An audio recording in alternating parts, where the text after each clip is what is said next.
Good evening. I'm Steve Beebe, First Vice President of NCA. Welcome to the 2012 Carroll C. Arnold Distinguished Lecture, tonight presented by Marshall Scott Poole. This evening's lecture is sponsored by Pearson Higher Education. As publishers committed to the discipline of communication, Pearson Higher Education has a long history of working with NCA. They further research, disseminate vital information, and encourage participation in the field of communication. We thank them for their continued support and partnership. In 1994, the Administrative Committee of NCA established our lecture this evening, the Carroll C. Arnold Distinguished Lecture. The Arnold Lecture is given in a plenary session each year at our annual convention and features the most accomplished researchers in the field.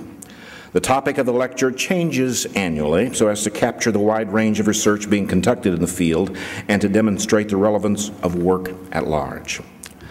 The lecture has been named for Carroll C. Arnold, Professor Emeritus of Pennsylvania State University, trained under A. Kraig Baird at the University of Iowa. Arnold was the co-author with John Wilson of Public Speaking as a Liberal Art, author of Criticism of Oral Rhetoric, and co-editor of the Handbook of Rhetorical and Communication Theory. Although primarily trained as a humanist, Arnold was nonetheless one of the most active participants in the New Orleans Conference of 1968, which helped put social scientific research and communication on solid footing. Thereafter, Arnold edited communication monographs because he was fascinated by empirical questions. As one of the three founders of the journal Philosophy and Rhetoric, Arnold also helped move the field toward increased dialogue with the humanities in general. For these reasons, and for many more reasons, Arnold was dubbed the teacher of the field when he retired from Penn State in 1977. Dr. Arnold died in January of 1997. So to present the Carroll C. Arnold Lecture is among the highest honors bestowed by NCA. It was my great pleasure and is my great privilege to select this speaker. This evening's speaker, one of our most distinguished scholars in the discipline, Dr. Marshall Scott Poole. Let me tell you something about him. I know you have some information that's been given to you, but let me embellish on that a bit. Dr. Poole is professor in the Department of Communication at the University of Illinois-Champaign, Urbana. He's also senior research scientist at the National Center for Supercomputing Applications, director of the Institute for Computing in the Humanities, Arts, and Social Sciences at the University of Illinois, Urbana-Champaign. He's also co-director of the Advanced Research and Technology Collaboratory of the Americas, a joint project of the Organization of American States and the University of Illinois. Scott received his BA degree in Communication Arts from the University of Wisconsin-Madison. His MA degree in communication is from Michigan State University, and he received his PhD in 1980 from the University of Wisconsin-Madison, where he also minored in management. His research interests include group and organizational communication, information systems, collaboration technologies, organizational innovation, and theory construction. He's the author of over 150 articles, book chapters, and published proceedings, and has co-authored or edited 11 books. Now, when I asked Scott for some information about him, that's what he gave me, and I've gleaned something. But with additional research, I think there's more to say about our speaker this evening. Let me tell you more about his distinguished accomplishments. In addition to being at the University of Illinois, he's held faculty positions or visiting faculty positions at the University of Michigan, the University of Minnesota, Texas A&M University College Station, and this year he's a visiting professor at Theorize University, Amsterdam, the Netherlands. He's received many awards and accolades for his work. Let me mention just a few of them this evening. He received the Dissertation of the Year Award in 1980. By my count, he's received 18 top paper awards at regional, national, and international conferences. He's also received the Golden Anniversary Monograph Award from NCA, the Best Article in Management Academy of Management Review, the Ernest Borman Award from the Group Communication Division. He received that award twice, once for the Handbook of Group Communication Theory and Research, and also for Theories of Small Groups, Interdisciplinary Perspectives. He received that award in 2006. He also received the Dennis Gowron Best Article Award from the Group Communication Division of NCA, the B. Aubrey Fisher Award for the Best Article in the Western Journal of Communication, and the Best Book Award from the Organizational Communication Division of NCA. His articles have appeared in Communication Monographs, Human Communication Research, the Quarterly Journal of Speech, Communication Research, Small Group Research, Management Science, Organization Science, Information Systems Research, MIS Quarterly, and the Academy of Management Review, among others. He's also senior editor of Foundations of Communication Theory series for Blackwell Publishers. He's served on 17 journal editorial boards and an additional 18 journals. By my count, that's editorial assistance for 35 journals, and has 3 times been a guest associate editor of 3 communication journals. Because of his outstanding scholarship, he's been named a Fellow of the International Communication Association. He received the Stephen A. Chafee Career Productivity Award from ICA, and he's a Distinguished Scholar of the National Communication Association. He's also a member of Phi Kappa Phi and Phi Beta Kappa. Over the past 4 years, the Institute for Computing in Humanities, Arts, and Social Sciences that he directs has garnered funded projects worth over $5 million. He's been a leader in developing NCA website to identify external funded grants, as well as develop a new video series to encourage external research funding of communication research. In addition to being an outstanding scholar, our speaker this evening is an outstanding educator. He's received teaching recognition listed as excellence by student at the University of Illinois for more than 16 semesters. Texas A&M, he received the Association of Former Students College of Liberal Arts Teaching Award. And Scott, I think this is my favorite one, the Fish Camp namesake, Camp Poole, at the 2004 Texas A&M Fish Camp. That's outstanding. In addition to his distinguished scholarship, education credentials, he's also been a leader in this organization, NCA. He served as chair of the Organizational Communication Division, chair of the Research Board, member of NCA's Executive Committee, founding chair of the Group Communication Division. It was my great privilege to select Scott for this position. I can frankly think of no one else who deserves this recognition more than our speaker this evening. Dr. Poole's address, Paradoxes of Collaboration. Please join me in a warm, congratulatory welcome for a distinguished scholar, educator, leader, and friend, Marshall Scott Poole.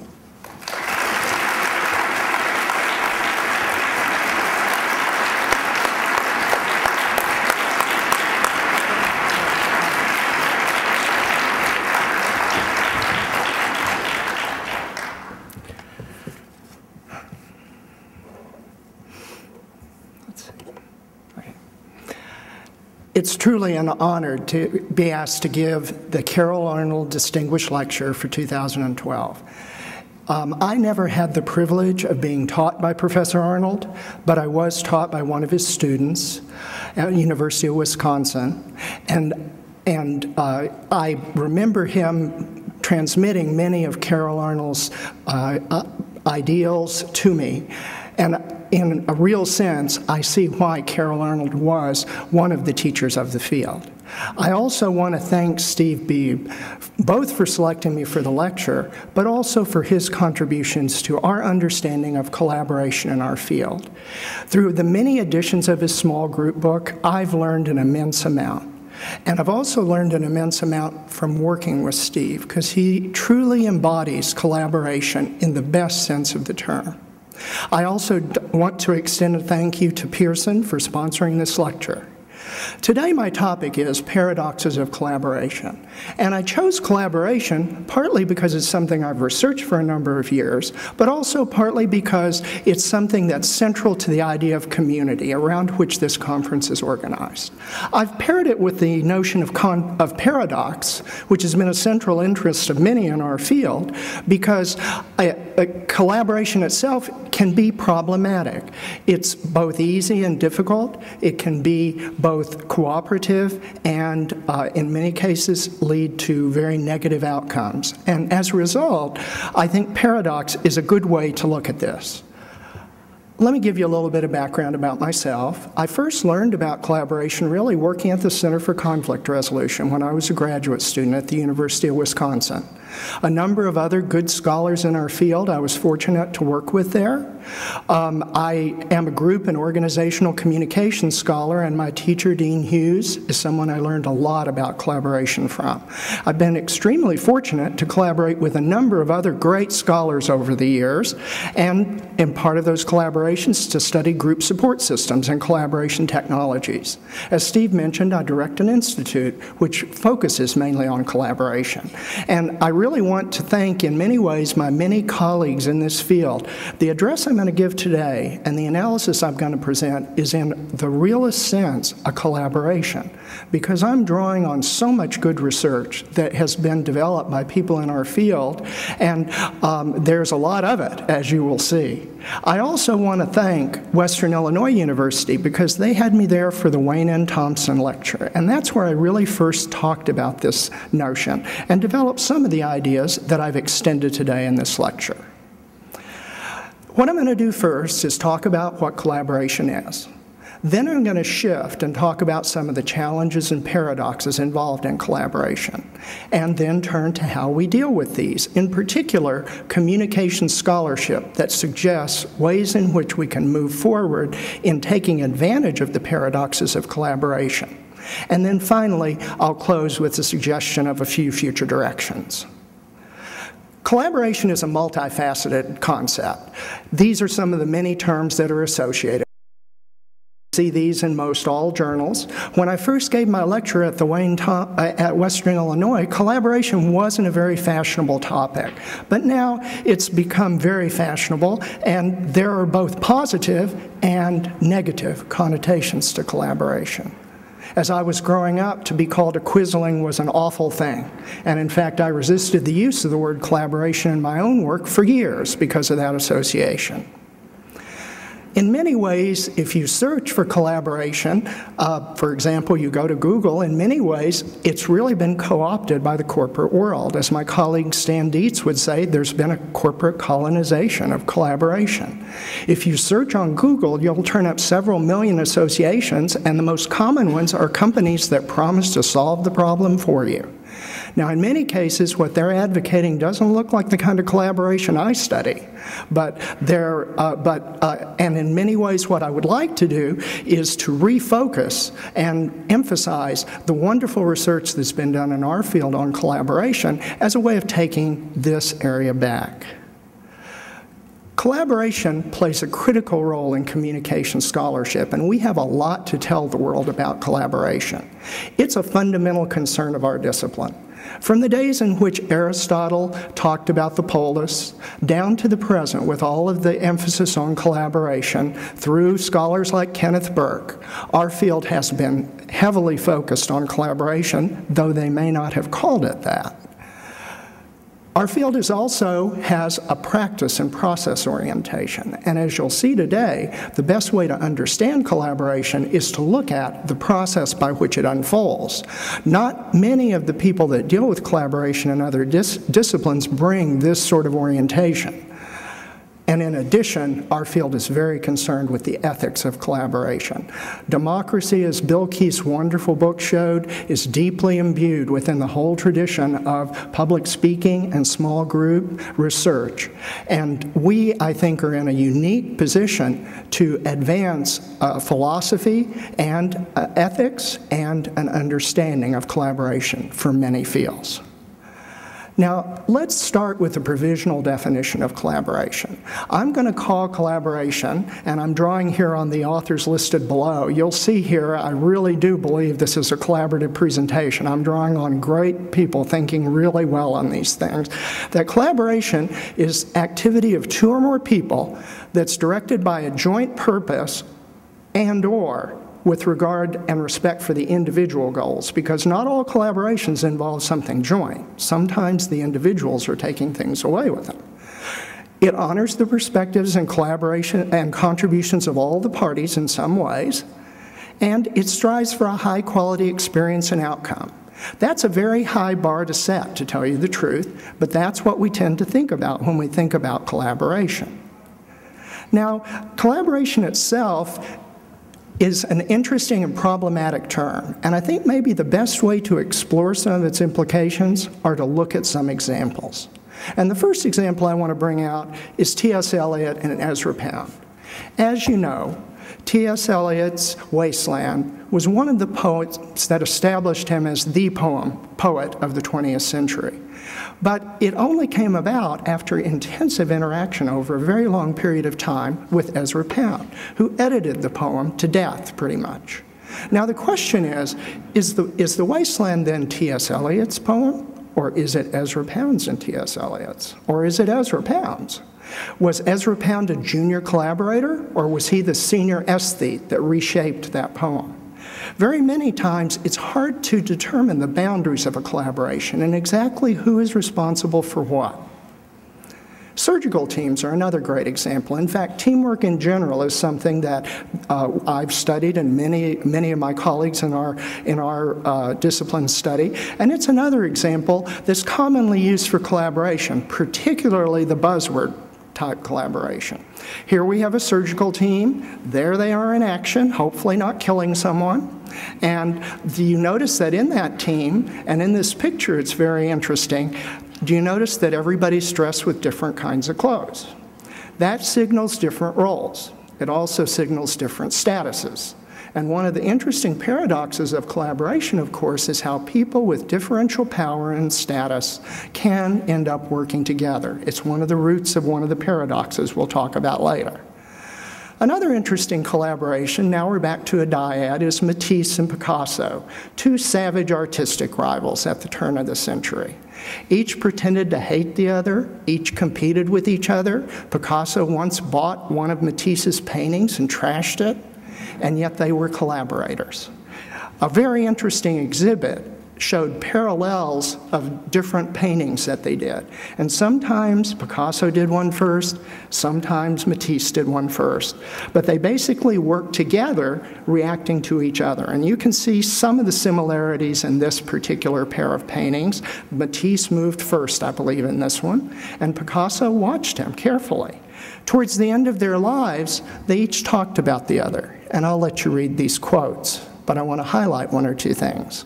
Picasso says, "No one has ever looked at Matisse's painting more carefully than I, and no one has looked at mine more carefully than he." Matisse said, "When one of us dies, there'll be some things that the other will never be able to talk of with anyone else." This is an interesting case because it's a competitive collaboration. These people push themselves, these guys push themselves to higher and higher goals by competing collaboratively.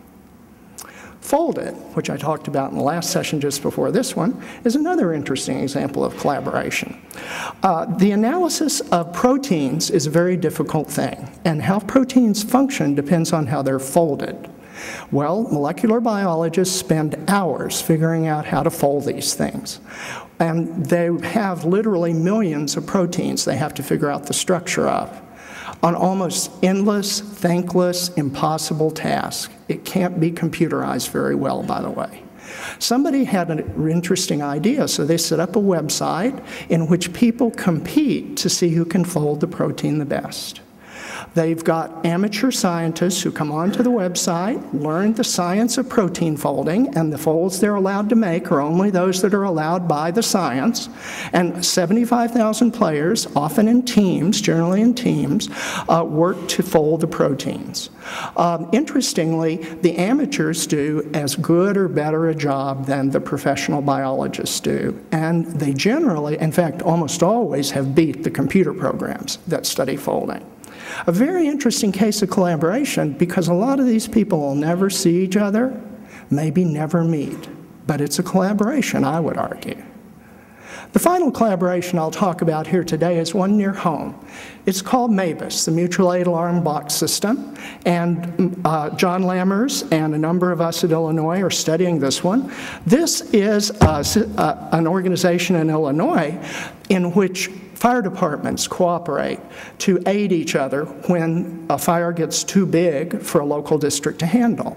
So if the fire gets too big, I can pull in 2 or 3 engines from a nearby community, and it's set up so that they don't give so much of their resources that they endanger their community. There's a compact to provide response, and it's a very interesting example. It's actually a national model, and it astoundingly has improved emergency response in Illinois. Now, the interesting thing about this one is these are hierarchical organizations. They're like military organizations, and yet they're collaborating on an even ground. In fact, one of them said a lot of fire chiefs didn't want to do this because they didn't want to lose control, but then they suddenly realized that collaborating gave them more control. So they entered into this. And another interesting thing about MABUS is MABUS is really an example of an institutional groundwork for control. And that's another thing that is one of the things that will address some of the paradoxes I'm going to get to in just a few minutes. Now, what are the characteristics of a good collaboration? There's been a lot of writing on this, including some that I've done over the years, but generally we can boil down 5 characteristics. One is the collaboration is active. Collaboration is about doing something, accomplishing a goal, working together. The words teamwork come to mind, but other words come to mind as well. It's also social and relational.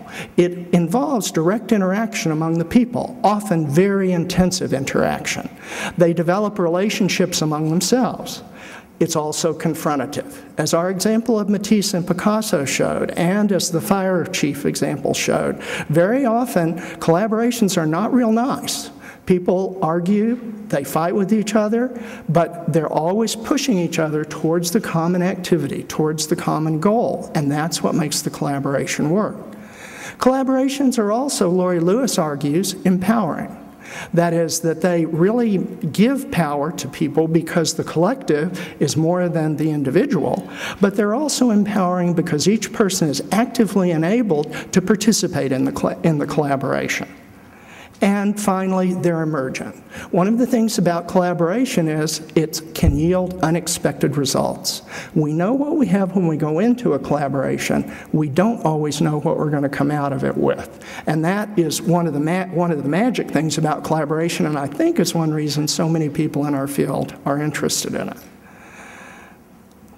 Now, collaboration is something that occurs over time. And I like to think of collaborations as woven rather than created.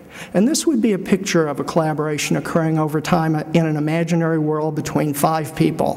One of them, I guess, isn't very happy at the beginning of it, the top little circle. But the others are all happy. Over time, they work together in different patterns. You notice that sometimes they're off on their own thinking. Sometimes they're all working together and focused in common. Sometimes they're in subgroups. I think that's a really important thing. You know, when we study groups and we study collaboration, we tend to figure they're always all together. And in this world in which we have virtual groups, but even in the previous world where we didn't, that's not the case. And my argument would be that, in fact, it's often these periods where people are alone that the really important work gets done. Because that's when somebody has a great idea, that's when somebody has a killer insight that they bring back and maybe combine with somebody else's idea to create something that they couldn't have imagined before.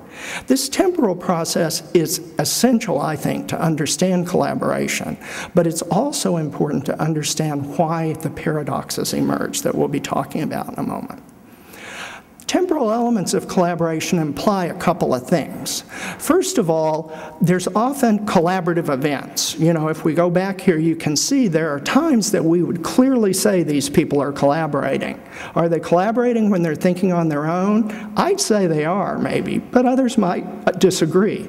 But there's a temporal aspect of this, and so often we mistake the moments of collaboration for where the real value is being added.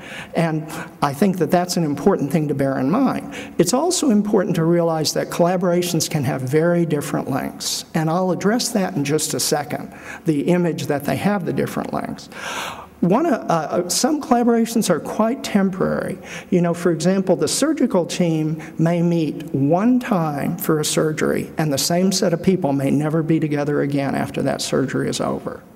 MABUS has been in existence for 15 or 20 years and looks to be in existence for a lot more. So they're very different time frames. And one of the things that we haven't really addressed in our field is differences in how collaboration works when we have these different time frames and different expectations for the future.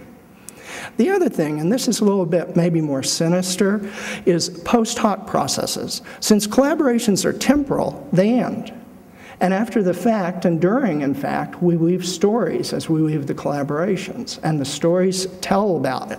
I'm a member of a wonderful collaboration called the Virtual Worlds Exploratorium that's studying game worlds with 3 other universities, wonderful colleagues, and we're always telling each other stories about it. But one interesting thing about these stories, and it's one of the things in our culture, and it does root one of the paradoxes, is that part of these stories is allocating credit. And in my opinion, too often, we look to one person as the source of something, when it's really a collective. And in fact, I'd say about 95% of the time it's a collective. And we give the credit to an individual. It's an interesting shuffle for credit that often goes on in collaborations. Now I want to distinguish 2 kinds of collaboration, and this is by way of sorting out a few of the ideas I brought up earlier. Collaboration 1 and collaboration 2. Collaboration 1 is coordination. Collaboration 2 adds to collaboration 1. It requires it, but it builds on it. And it adds that additional creative spark that we look for. Collaboration 1 is sufficient for everyday collaboration. You know, in some ways, I hesitate to call it collaboration 1 because that implies that it's inferior. It certainly is not. It's extremely valuable. That's why books like Steve's are so valuable, because they tell us how to get groups of people to work together. To collaborate on collaboration 1, people have to be prepared. They have to have programs. They have to have roles and know other people's roles and be able to adapt. And you know collaboration 1 is going well when people are satisfied, when there's a feeling of smoothness and problem solving going on. Now collaboration 2 builds on the foundation of collaboration. To that sort of creativity, the little spark that we always associate with collaboration, synergy, surprise, the unexpected, if you will. This is the kind of collaboration that changes people's lives. I've talked to many people who look back and say, I remember working with so-and-so, and it was a transformative experience. And I think when we get up to collaboration 2, we're entering that realm of transformative experience. It requires flexibility, ambiguity, and creative improvisation, and you know it's going well when you're surprised and maybe delighted by what's going on, perhaps appalled, but also I think delight is generally the emotion we associate with it. What determines exactly whether we can achieve collaboration at all, collaboration 1 or collaboration 2? I've done a lot of thinking about this over the years, and there are a lot of formulas, but I think the formulas tend to be overly simplistic. And I would ground the notion that we achieve collaboration depending on how we handle paradoxes that are inherent within it. Paradox has been a central concern of our communication discipline from the sophists to the present day. And I list but a few of the scholars that I've drawn on and learned from about this topic.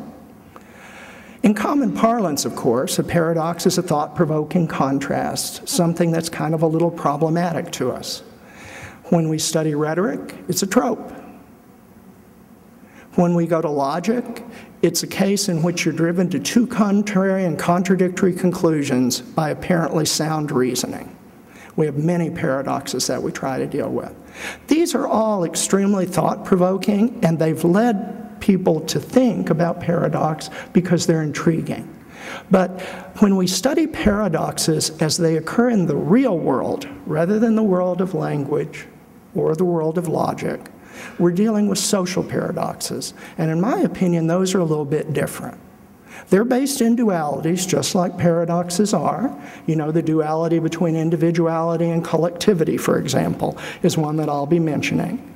But they also are a little bit rougher than logical paradoxes. I'm sweeping in under this term tensions and contradictions that could potentially develop into oppositions.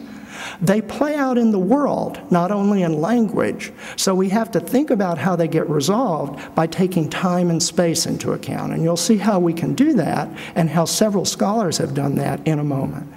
They have personal and emotional impacts. It's not just up here, it's down here that we feel paradoxes often. And that's where they often cause the problems for us. And they almost always involve some kind of reflexivity or tension. For example, Bakhtein's notion of paradox, a very common one developed in our field, or tensions, is that if you have two poles, the closer you get to one, the stronger the other draws you back. So you're inevitably cycling back and forth. This can become very layered, and it can lead to things like double binds if we get stuck in a paradox at some level. But we don't have to get stuck, because how we deal with paradoxes really determines their impact. I think that underlying collaboration, there are three basic paradoxes.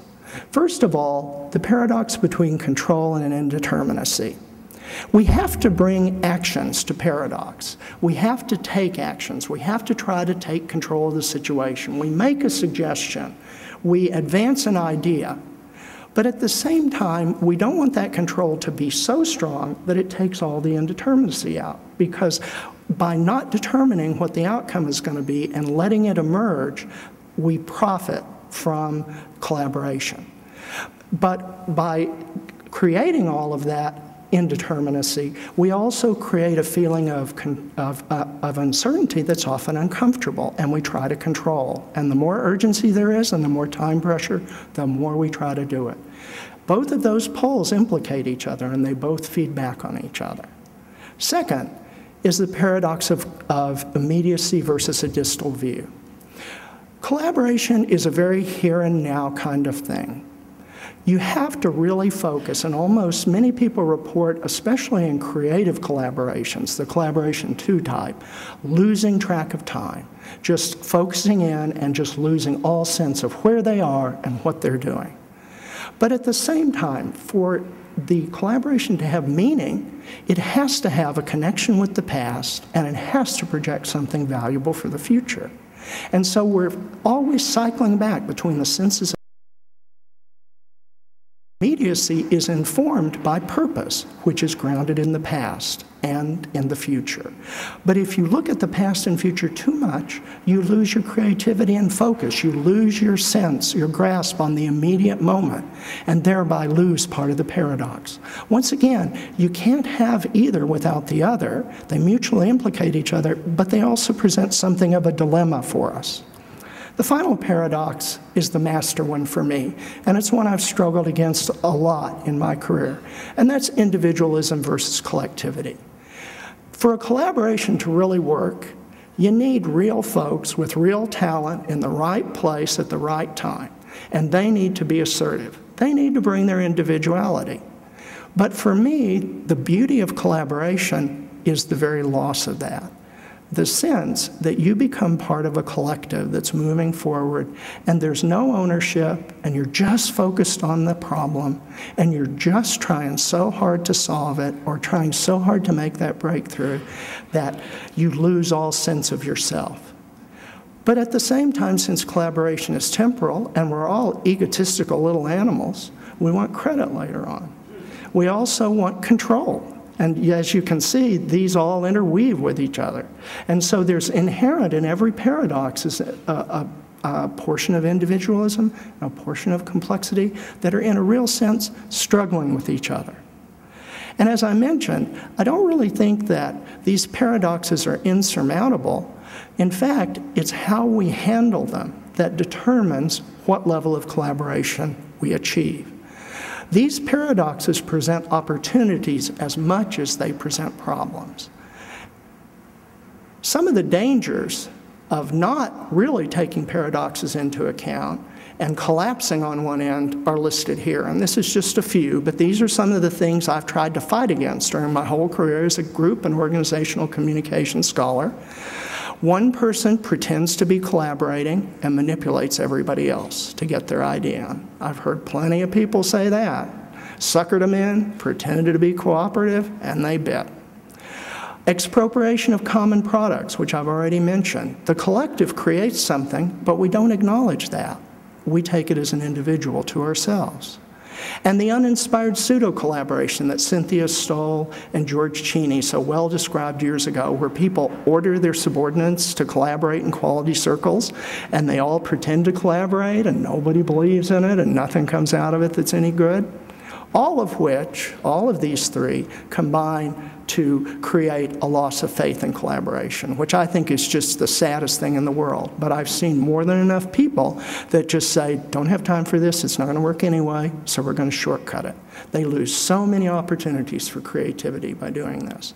And they do so, I think, partly because they have a poverty of options in terms of dealing with paradoxes. We don't in our field. Thanks to Baxter and Montgomery, to Linda Putnam and her colleagues, and to some small degree, some contributions that I and John Lammers and people at Illinois that are working with us have made in recent years, we have a number of different options. The first two options for handling paradox are stick your head in the sand, deny it. But the second one is go to one side of the paradox and just hope you pick the right one for the moment. Two others involve switching. One of them is switching over time, honoring one pole of the paradox, for example, collectivity for a while, and then switching to consider the other, individualism. Another option is to segment by space, and that is to assign one set of people to deal with one pole of the paradox and another set to deal with the other pole of the paradox.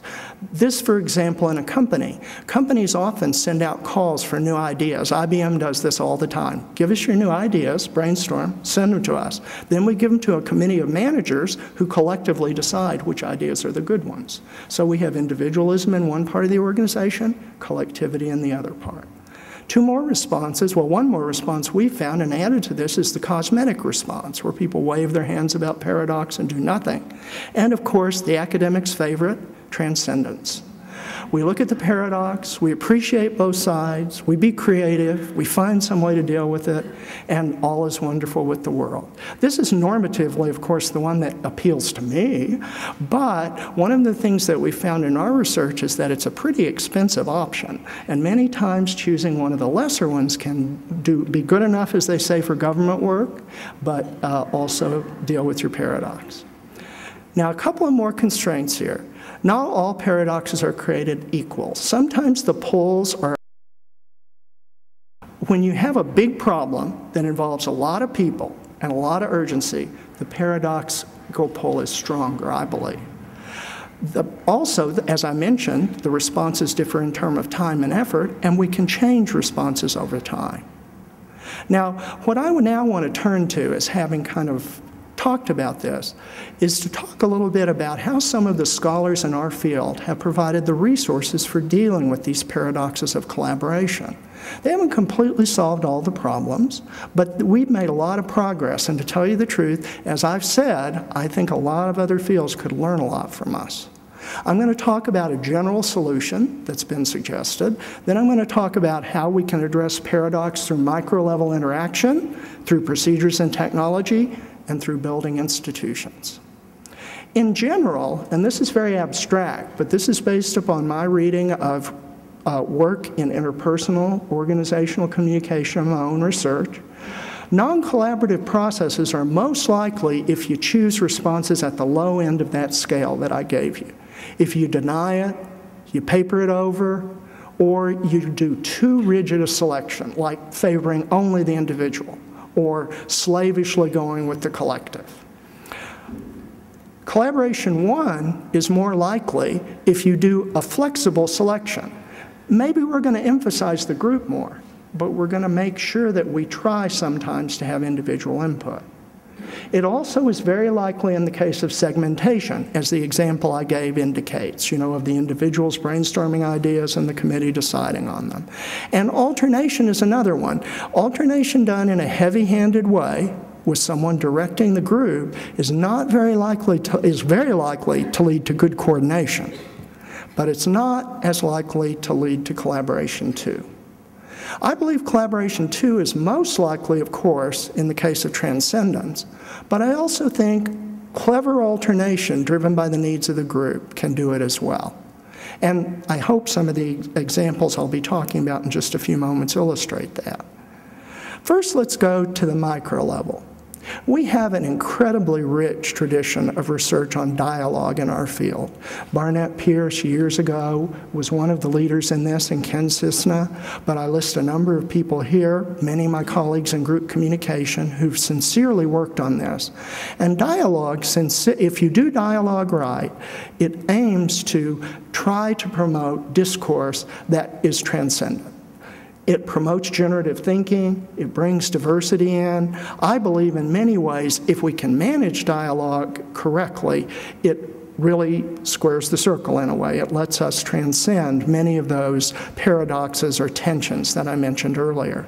I think also integrative conflict management, as mentioned by communication scholars, a bit more heavy-handed, not quite as evanescent, not quite as in the moment as the dialogic approaches, but I think it has incredible potential as well. The main challenges here, of course, is that individuation often rears its head in any dialogue, because dialogue, as dialogic researchers know, often becomes monologue, and people square off against each other. The other danger here, of course, is control, the need to hurry, which unfortunately we sometimes have, can militate against this, the need to somehow take control, can prevent sincerely addressing the paradoxes. But in my opinion, the dialogic research I read has the best potential to really lead to transcendent outcomes. Now, a thing I've done a lot over my career, and a lot of group communication scholars do, is teach people procedures, reflective thinking, brainstorming, etc. And there is a lot of evidence, believe it or not, I've done reviews of this, there's a lot of evidence that they really help, even though they're boring and a problem. You know, people resist procedures because they don't like them, they're unnatural, but there's a lot of evidence that they work if they're wide adapted to the situation, and as Larry Browning has pointed out, if they're followed in the spirit and not rigidly. Here's an example of a collaboration procedure, which you probably can't read, but this is after David Strauss's method of collaboration, and what it does is it specifies over time a series of different kinds of meetings that will be held between stakeholders. And of course, ideally, you'd want to hold them in a dialogic fashion if you could. Procedures work for a number of reasons listed here that I won't go through. But what they generally do in terms of the options that they pose for us is they're best suited for the alternation and segmentation strategies. That is, procedures tend to say, do this at time 1, this at time 2, so you can address different portions of the paradox at different times, or in different groups. The procedure for generating and choosing ideas I mentioned is a very common one. Procedures are less likely to result in collaboration, too, in my opinion, than the dialogic approach. And its main challenge, of course, is rigidity on the part of the person using the procedures. Well, we also have a lot of research in our field and in other fields on technology and how it can promote collaboration. And I've taught a course in collaboration technology. I taught it for a number of years. Typically, this is how people are asked to collaborate, or Facebook, or other things like that. They're great for communication until a problem occurs, until some kind of fight breaks out, or some kind of problem that's hard to solve, and then they break down. Technology is really only a good answer for these problems, like formal decision models or computer-aided assistance to the decision-making. The problem is, as I pointed out a while ago, these systems have never been widely accepted, nor are they widely circulated on the web, because they take knowledge to operate. Someday we'll maybe automate them, and then they'll be more widely used. But they don't have that much promise.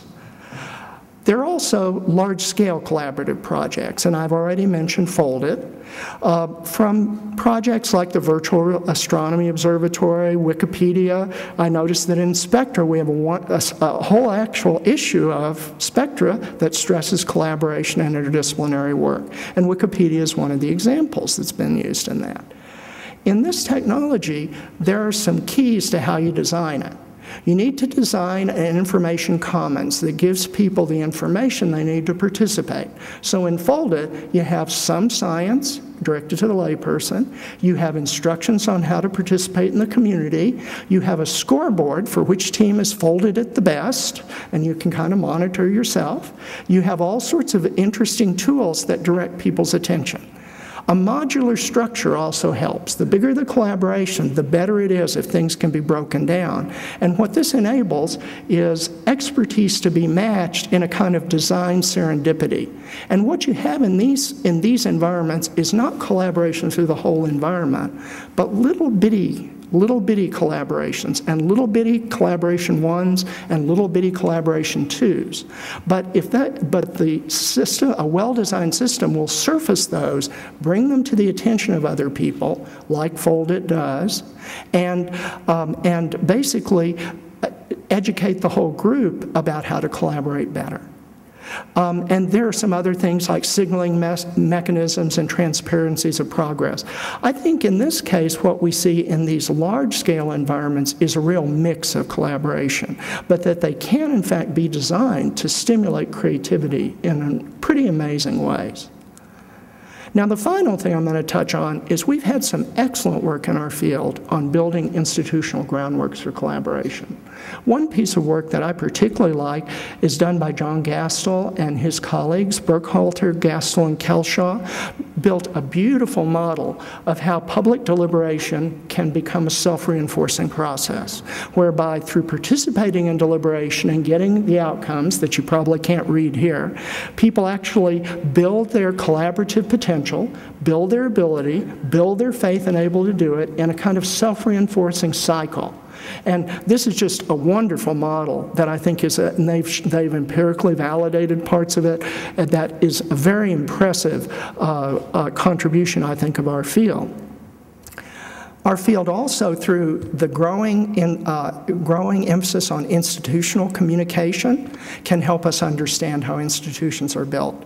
In MABUS, and I won't go through all the points here because the time is getting on, but in MABUS they do a lot of institutional communication, where they communicate to the outside world while MABUS is important. They communicate to the fire chiefs why it's important. They do training. They do things that get people interacting, knowing each other, building a collaborative community. None of this really creates collaboration 1 or collaboration 2, frankly, but it lays the groundwork for it. And it draws our attention to something that I think is important. And that is that collaboration is not just rooted in the interactions of people. It's rooted in the context and the institutions that surround them. And we need to contribute more in building them, as our colleagues here have done. I'll conclude here with a few questions. One question, obviously, is how can we best meet these paradoxes? I think rather than trying to lay out simple formulas for collaboration, we ought to follow the way that Bob Kraig and Tracy have advised in practical theory and look at dilemmas and paradoxes and how we're going to address them. And importantly, I think we need to look at the relationships among the levels I've just touched on. We need to understand improvisation more. We also need to theorize differences among kinds of collaborations. People tend to address it like it's all the same thing. And while there's a lot of commonalities, there's a lot of differences too, depending on the context that you're in. How can procedures, and could we devise better procedures that could actually encourage collaboration too? I've tried to build systems that encourage those things. Every one of them has failed, but I continue to believe that if we build our knowledge base, we'll figure out ways to do this. And finally, how do we build collaborative contexts and institutions? Perhaps a bigger question is, how do we do this in a savagely competitive world? You watch television, and you wouldn't think that there's much collaboration going on. All the credit's given to individuals. It's a war of all against all. Things are just not, they aren't set up to encourage people to value collaboration. How do we develop the capacity to build islands of collaboration like you build islands of resistance? And how do you get these islands to spread? And finally, what's the best way to teach collaboration? I think many of us know this in our hearts, and it comes probably less in words than in deeds and examples, but this is a very important topic. And finally, can we develop an ethics of communication and collaboration? I think this is something that our field is well on its way to doing, but it would be great to see a lot more explicit discussion of this in the literature on the ethics and in the philosophy of communication literature. I'll close with a quote from James Watson, one of the people that decoded DNA and actually got a lot of personal credit standing on the back of other people's work. But he was, later in his life, truly realized how much he did this. And he thanked people that he worked with and said this. I'll also close, though, with a final quote, and that is to raise another question. And it's a question I really think we do need to really step back, even after 30 years of studying it, step back and think of is, what is collaboration? In preparing this, I've seen facets of it I didn't imagine existed. I've seen questions I wouldn't have ever asked. I think it's incredibly important to ask a question and to keep in mind what Moishe the Beatle said, that every question possesses a power that in some ways is lost in the answer. And so even after we advance answers, it's so important to return to those questions over and over again. It's been a great honor to deliver this lecture, and I really appreciate your attention, especially since I was rather long, and I hope you have a great evening. Thank you so much.